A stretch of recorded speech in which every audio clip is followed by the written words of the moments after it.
Good evening. Welcome back to the CSL. This is game 2 between University of Arizona Wildcat and the UC San Diegoans. My name's Toffees. You can find me at Toffees TV. I'm joined as always by my partner in crime on Tuesday and Thursday nights, Gorgon Zivandakau. How are you this evening, sir?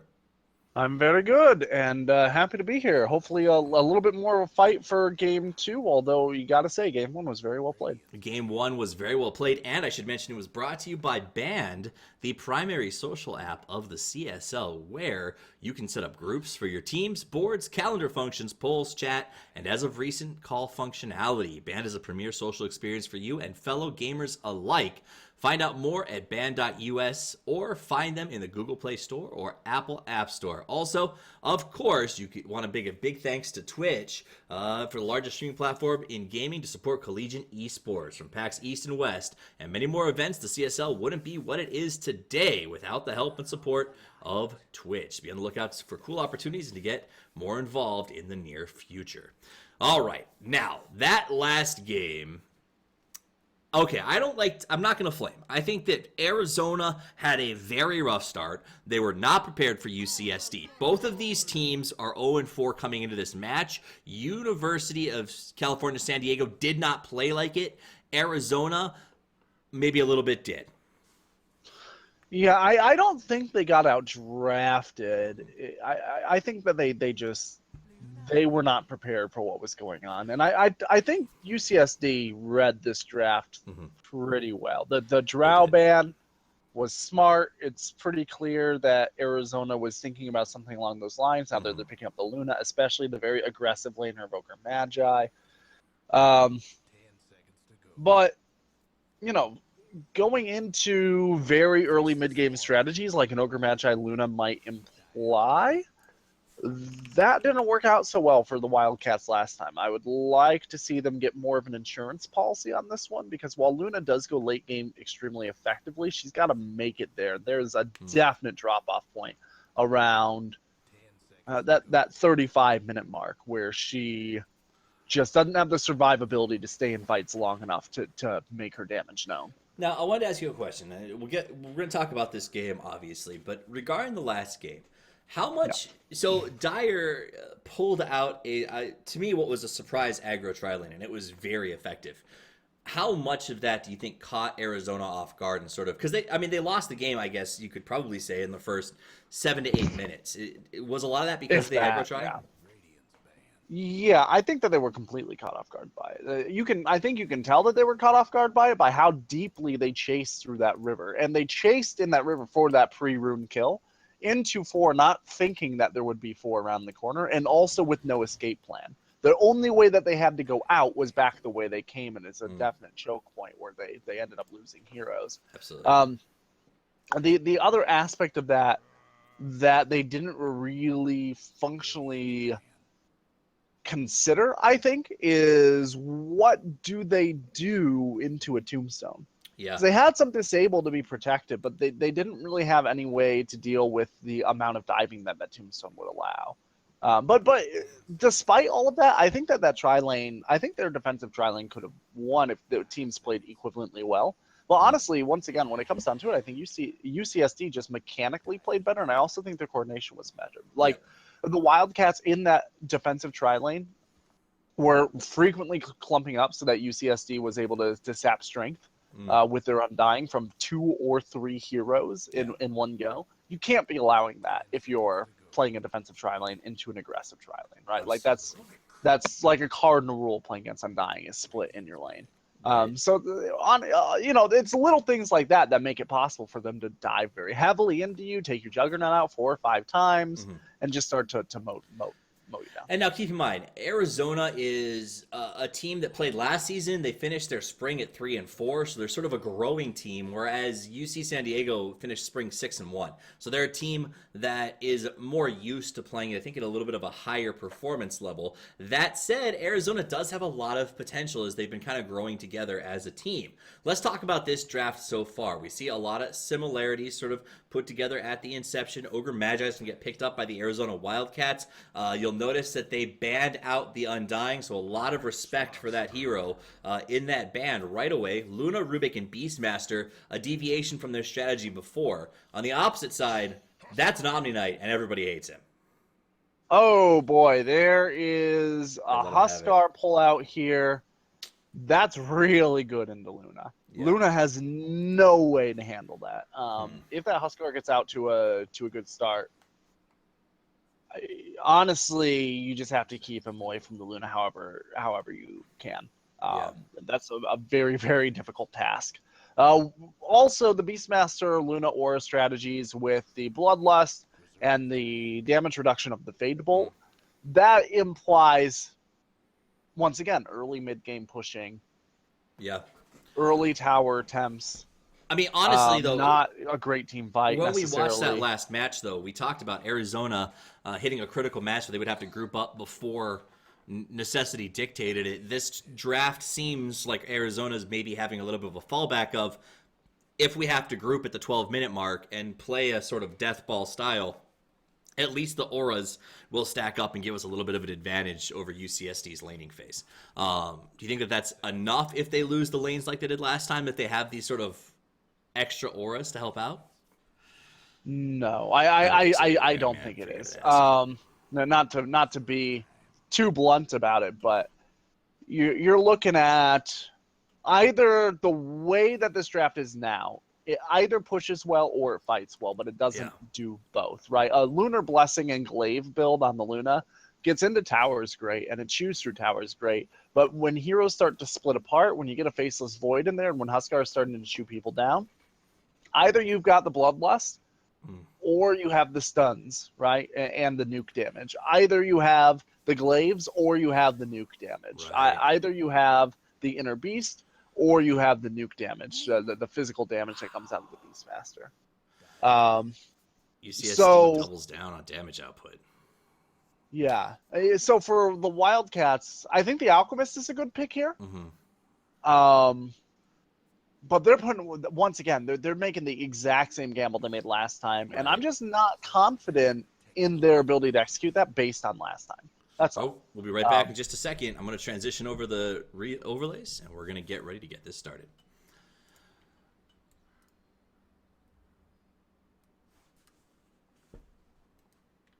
All right, we are in game now, boys and girls. This is it, Gorgon. You were talking about how the Alchemist has some potential strengths. It's really going to be on Just Jack, I think, to sort of get them off in the right direction and survive here. Last time around, the Kunkka did not go well for him, so let's hope that Alchemist is a little bit more comfortable in his neck of the woods. Let's do a quick introduction while we got the time.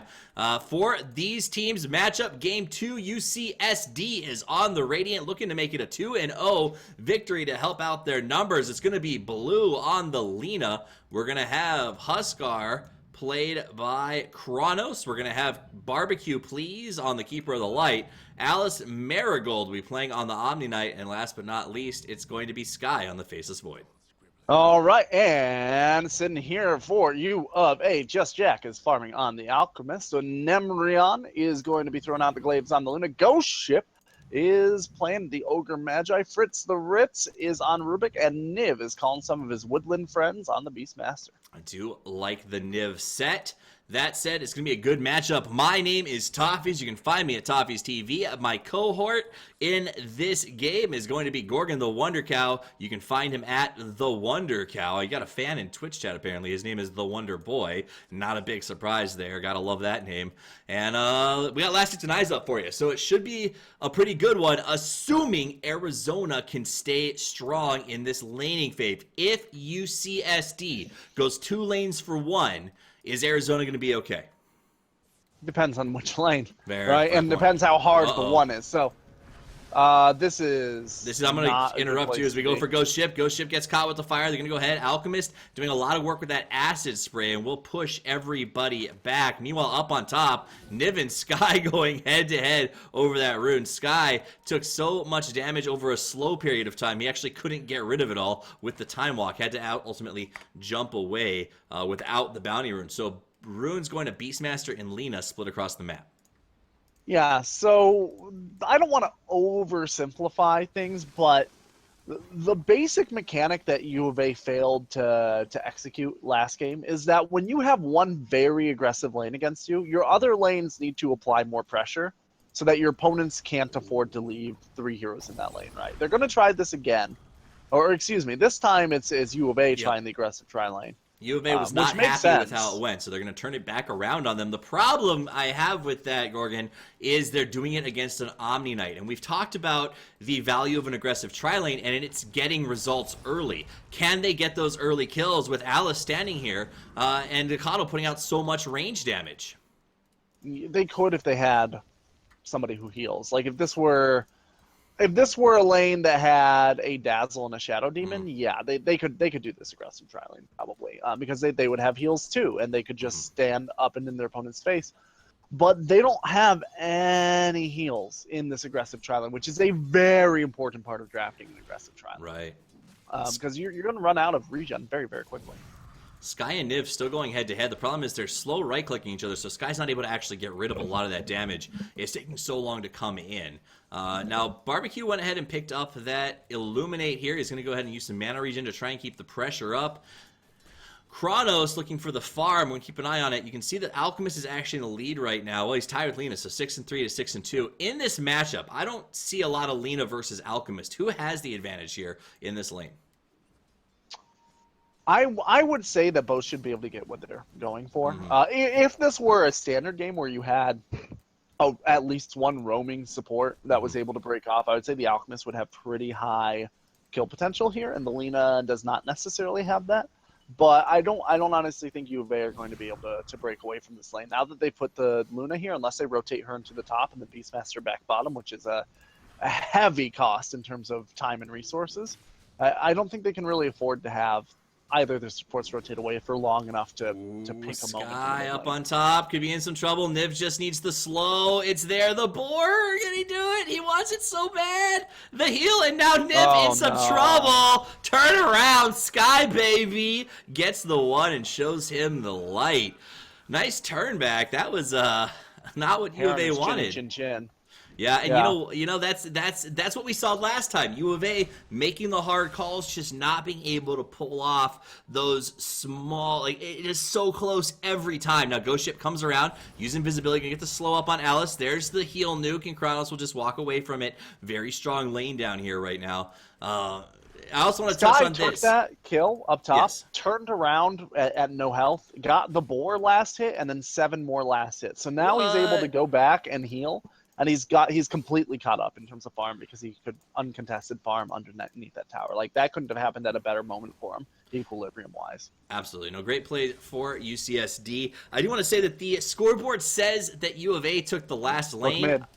Yeah, watching it right now. Nice stun. Blue's coming forward. Goes on Just Jack. Just Jack dropping low. He thought he had enough for Blue. He said Abadi Abadai, but Blue said, if you fight me, you will die.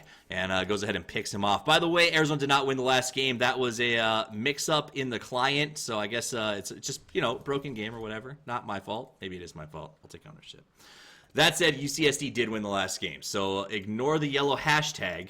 If UCSD continues the road that they're going, they're going to win it 2-0. Gold lead, by the way, at 2,000 right now. XP also very close to that. They want to move on Fritz. Fritz taking a lot of damage, but not enough to kill him, just enough to make him literally hate his life. He does have a salve, so he can heal up, but he also has to pop a clarity. And he needs to sit out of this lane long enough for that clarity to refill his mana pool. Ghost Ship. And once again, this Ghost Ship is going for a Bloodlust Ignite build. That's about what we expect. But remember, I said during the draft, that means that you're not going to have the Fire Blast to be able to control these fights. And sure enough, Fritz comes up and loses his clarity. The other lanes are just not going super well. Nemeron in some trouble. They got him. Alice gets him with the right click. He went into the Degen aura, and Jug just wasn't ready for it.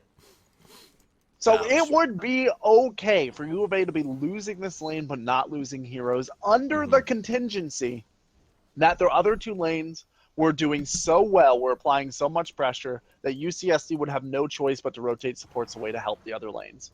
But I honestly, what it comes down to is that this mid laner and this off laner, Sky is actually moving in on. Niv again here. Niv And did a good job just kiting him around, saying, I'm not that fussed over it. yeah, he's coming back in though. And if we've seen one thing from Niv, it's his penchant to stay just a second too long. Yeah. Now he's going to go ahead and pop the salve so we can keep playing. Meanwhile, Ghost Ship on the run from Alice. Alice and Barbecue trying to chase him down. They don't have what it takes, but they do push Ghost all the way back to that tier 2. And now they rotate. Niv should know they're coming. Niv. Time to run, Niv. Uh-oh. Uh-oh. Yeah, so what I was trying to say is... Oh, never mind. Fine. Yeah, it was the longest wraparound I've ever seen, and Niv, I guess, just never got the memo from Ogre Magi that they were up there, and he will just get picked off. And a little miscommunication coming out from U of A, 4-0, and UCSD is off to the exact same start. Yeah, the communication just isn't here for U of A. If there's one thing that I would say to this team, like, in the locker room afterwards, if I were the coach, would be, you guys got to tell each other what's going on, right? What is happening in one lane is not independent of what is happening in other lanes, even if you're not rotating lanes.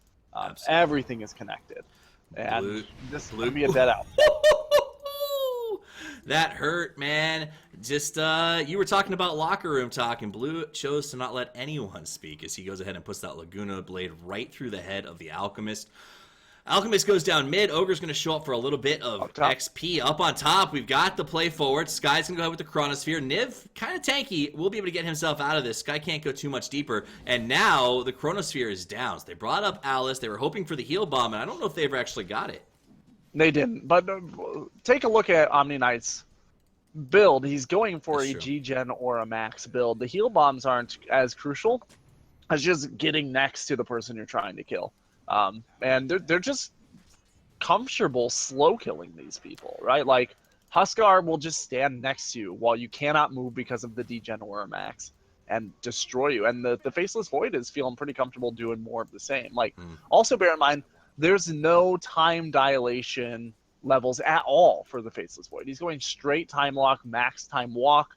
They're just going to try to close the gap, and this is exactly what's happening. Look, this Omni Knight, Degen Aura. Nice and slow. Nothing. Fritz to pick him up, tosses him forward, and says, leave my people alone. And Niv has to go all the way back to base. Alice just comfortable doing whatever, man. This is just a level 2 Ogre. He's going to die. I don't know why he's... Okay, the Luna's here, but she's only level 3. Like, if UCSD could close the gap on either of these heroes, that hero just dies. Yeah, nope. Hashtag debacle right now. Gold leads at almost 5.5K. XP is at 6, and we are at 8 minutes. So they are on the exact same gold trajectory with completely different heroes as they were in the last game. Meanwhile, on bottom, Kronos is enjoying free farm and tower push, which is not something you want to hand to a Husker going into the 12-minute game. Yeah, in addition to the fact that he already got a kill and a assist, right? There's the heal bomb. Makes the jump, decides to change, gets the kill, gets a little extra gold. I don't know, man. What can Arizona do? Yeah, that's the right sound. No, that's all. That sound was the right sound. If you're Arizona, once again, you put a lot of pressure on your mid and top laners this game to execute, because this aggressive tri-lane was basically a sacrifice lane. It was saying, we have heroes that can do pretty well in terms of raw damage without a lot of farm.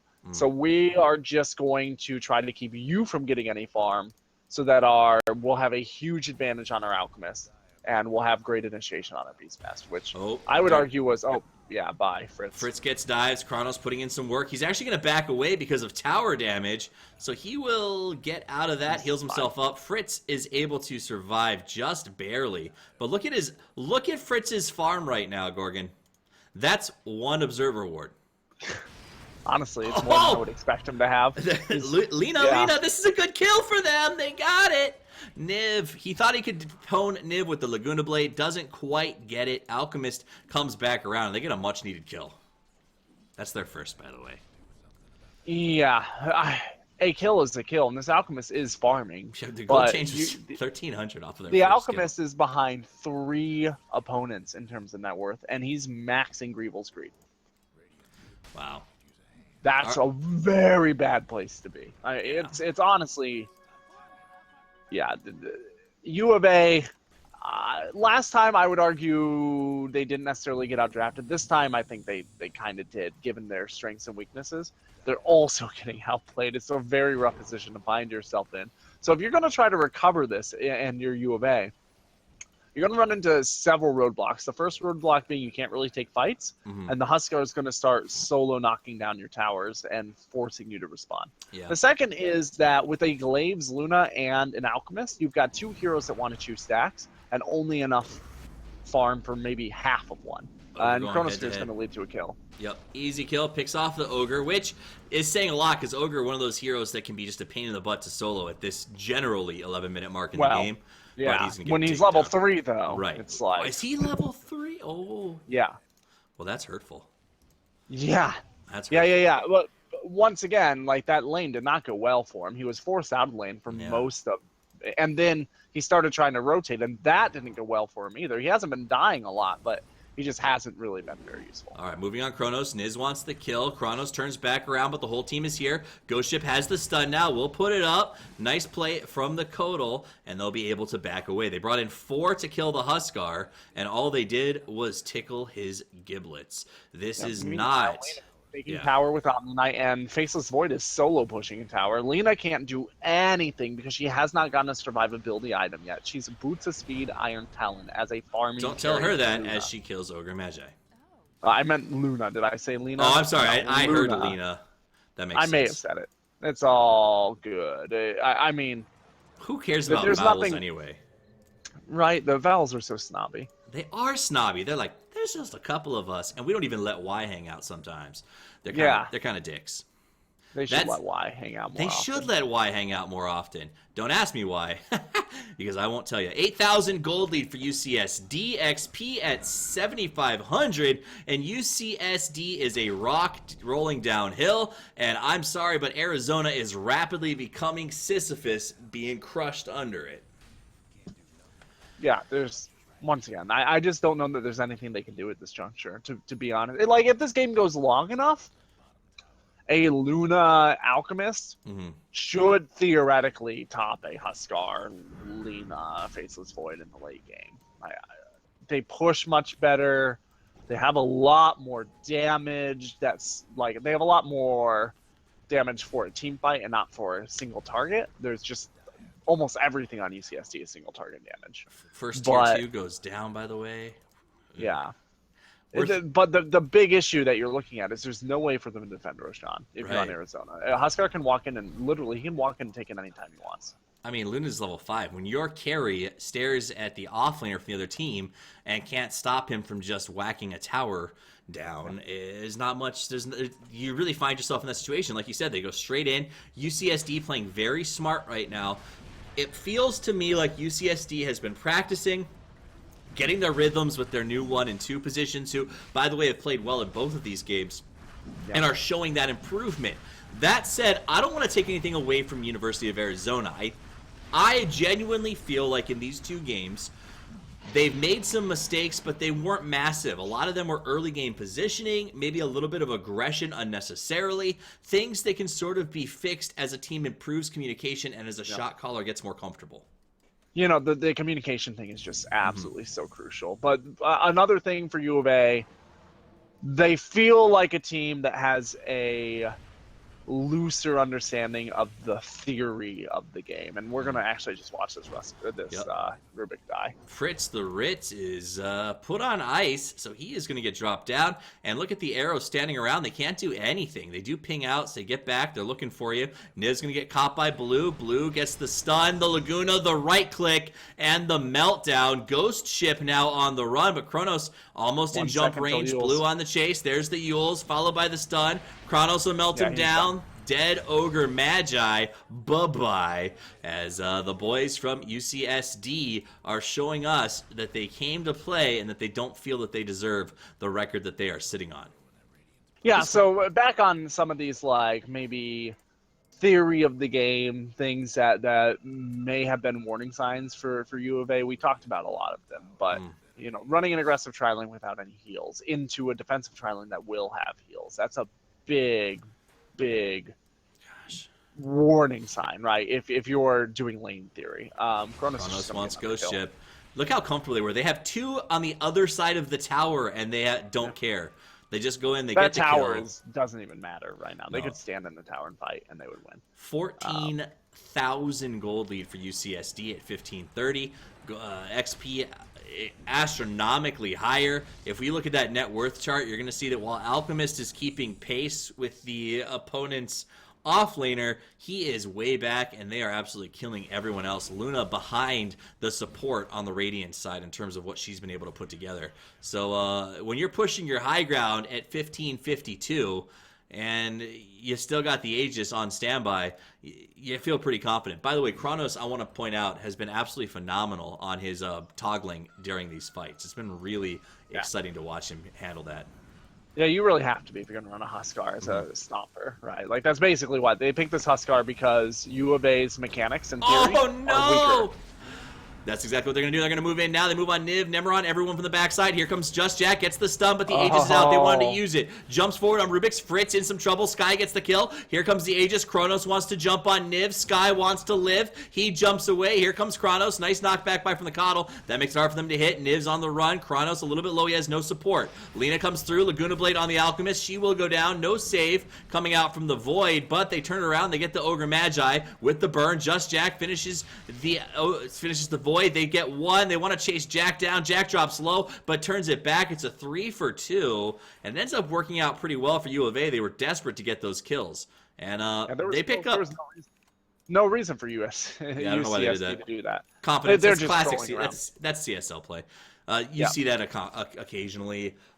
These guys will go for it, especially the first part of the season. That was a 3.3k gold swing that was just so important for U of A to try to stay relevant in this game. And you'll see Alchemist jumped up to the second place in farm after being able to get those pickoffs, but look at their items still. Only 2 of the players on University of Arizona are done with brown boots, or have more than brown boots. Alchemist does now have a Radiant, so that's nice. The mischance will be great for his team here, but at the end of the day, we've got brown boots and wards, and brown boots and a windlace on your 2 supports, respectively. Luna's still sitting there with an Iron Talon and a Mask Helm of the Dominator.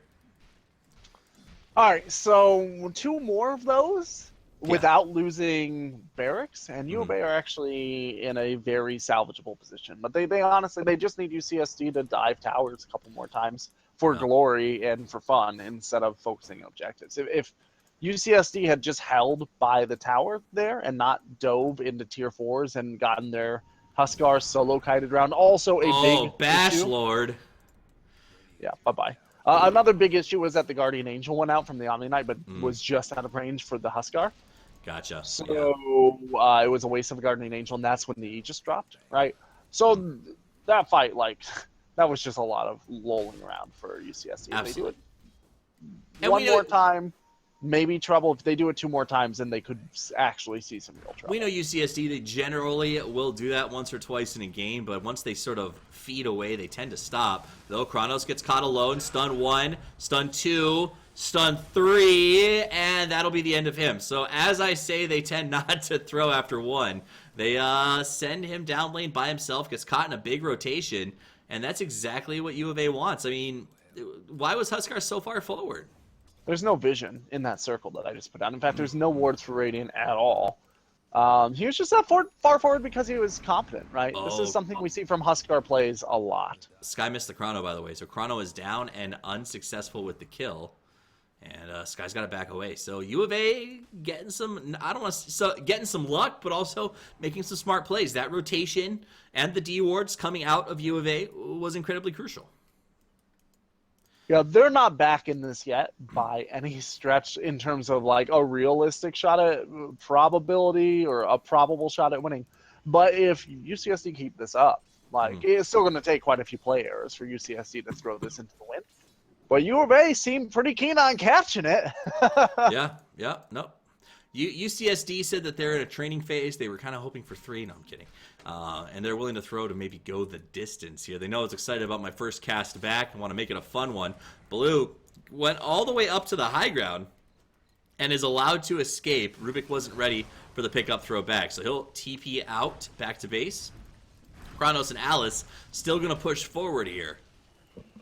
Alchemist managed to finish up his Radiance, by the way, which Yeah. is a really, really good item into both Faceless Void and Huskar. He actually picked it up right after that throw that we saw inside of the racks, and that's been very Well, there you helpful to them being able to sort of keep doing what they're doing, where they're getting these 5-man pickoffs. The second that he got it, Arizona got together, and they're using that aura and that radiance to mean that as long as they're next to each other, they have a ton of damage output and a ton of survivability, and I would not be surprised to see them try to just continue deathballing forward in this match, as they don't have a lot of hope. If Nemrion steps out by himself, he's going to get picked off every single time.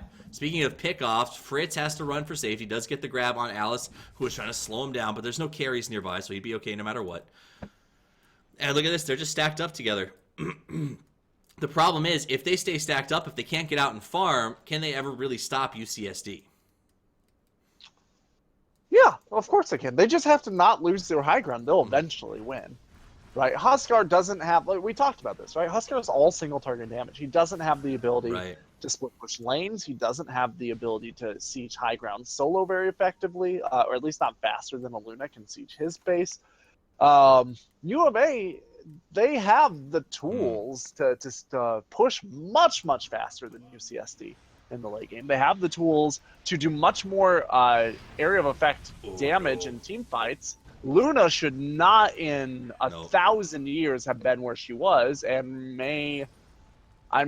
once again, they were still pretty unlikely to win this, but that's a really bad position to find. UCSD really need to siege right now. If I can say anything about Blue, Blue is a new player on the team, is doing very well right now on this Lina and in the mid position.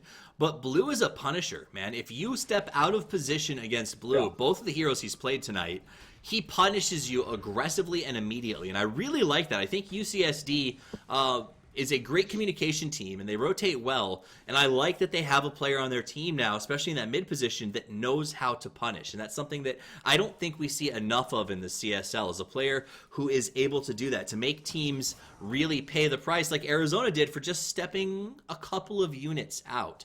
And he's done it multiple times in this game. It's been a really big pacemaker for their carries, and Huskar is really benefiting because of it. I honestly do not know what UCSD are waiting for. Like, they just got a perfect pick on a Luna, who is actually a large portion of their overall damage. Right. Just the bonus damage comes from a level 1 Lunar Blessing at this stage, with them as far behind as they are, and with the attack speed that comes out of the Alchemist. That's what, maybe like 8 to 12% of their team's overall team fight damage. That's a lot to be missing. The Lunar Blessing alone is a lot to be missing, and UCSD are just biding their time and waiting. Every minute that they wait, the 15,000 net worth that they have is relatively less compared. Like, there's inflation rather on that value. It isn't worth as much because your opponents are getting farmed slowly but surely. Right. And now actually take a look in terms of completed items. The Luna is caught up to the Huskar almost. Like, in terms of items not waiting to be finished, but actually on her person, she's just behind an Armlet.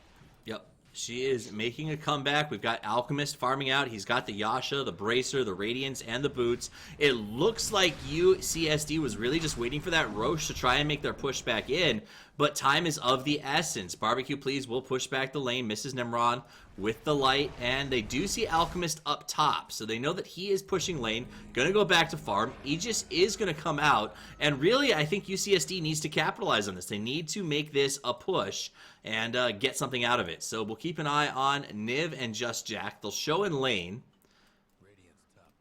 They're pinging them saying, I think you guys might need to defend.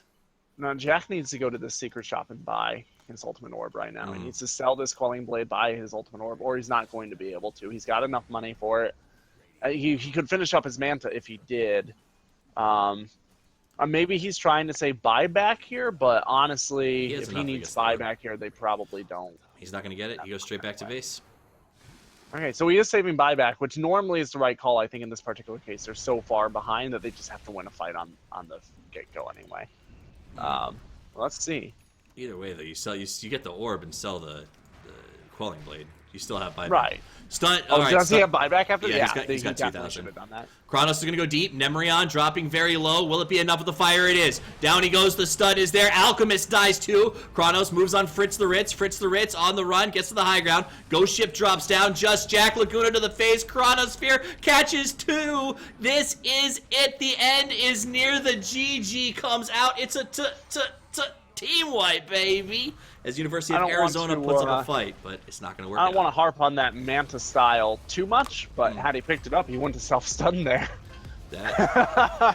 It is what it is, ladies and gentlemen. UCSD takes it in 2 in an overwhelming fashion. They show us that the boys came to play. And that's about all I can say, guys. We appreciate you being here, hanging out with Gorgon and I, where the games have been brought to you, of course, by our sponsors over at Band. It's a social app and the primary social app of the CSL, I should say, with tons of features like groups, boards, calendar functions, polls, chat, and even call functionality. Check them out on Google Play or at the Apple Store. And a big thank you to Twitch for helping make this tournament possible. Of course, guys, if you want to join us, you can join the CSL community at band.us/@CStarLeague and sound off about how much you love College Dota. My name is Toffees. You can find me at Toffees TV. I'm joined by Gorgon. Tell these folks where they can find you. Hey guys, you can find my casting, writing, and everything else that I'm doing over on Twitter at The Wonder Cow. Their follows you won't regret, and like you won't regret following at CStarLeague for all the action. We do Dota, we do League, we do CSGO and StarCraft, Overwatch, and so much more. So make sure you're checking it out because the college gaming scene is growing. More colleges are offering scholarships, and it's only going to go up from here. So thanks for spending the evening with us. We hope you have a wonderful night. For Toffees and I, or for Gorgon and I, and Toffees and I, we're out.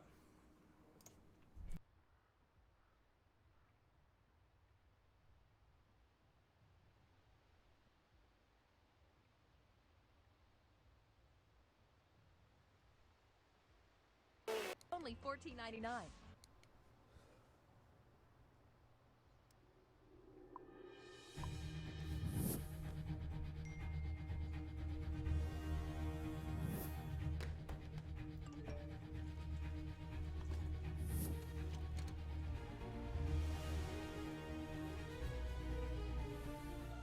Don't miss the call. Download Band. Communication made easy.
Thanks for watching, and as always, sleep easy.